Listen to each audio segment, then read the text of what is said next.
Tunay nga na tuwing mahal na araw, ang gawain tulad ng pagkakawang gawa, pagbibigay limos o pagtulong sa nangangailangan o pagsasagawa ng karidad ay mas naisa sa buhay at nagiging makabuluhan dahil sa aral ng Diyos tungkol sa pag-ibig at kabutihan.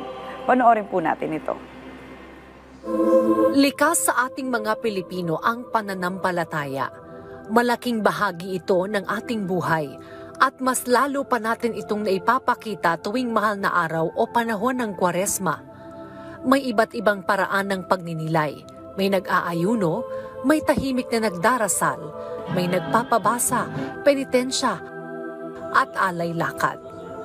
Sa mga panahong ito ng sakripisyo at panalangin, may isa pang paraan ng pagpapakita ng pananampalataya, ang karidad. Ang karidad o pakaridad ay isang tradisyon ng pagbabahagi ng iba't ibang pagkain tulad ng ginataan o suman sa mga dumadalo sa prosesyon tuwing Biyernes Santo. Ngunit sa ilang lugar, ginagawa rin ito sa ibang araw ng Semana Santa. Ang tradisyong ito ay nananatiling buhay sa maraming lugar, kabilang na sa Malabon, Bulacan, Tondo at iba pa. Kung minsan, nauugnay rin ito sa iba pang pagninilay gaya ng bisita iglesia at alay lakad. Habang ang mga deboto ay nag-aalay lakad, may mga taong naghihintay sa tabi ng daan o sa tapat ng kanilang mga bahay, hindi para sumama, kundi para mag-abot ng pagkain at inumin sa sinumang dumaraan.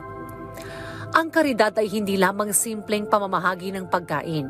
Ito ay isang tradisyon na sumasalamin sa diwa ng pagbibigayan at pagmamalasakit sa kapwa o ang pakikinig sa pagod na tao para isabuhay ang turo ng simbahan.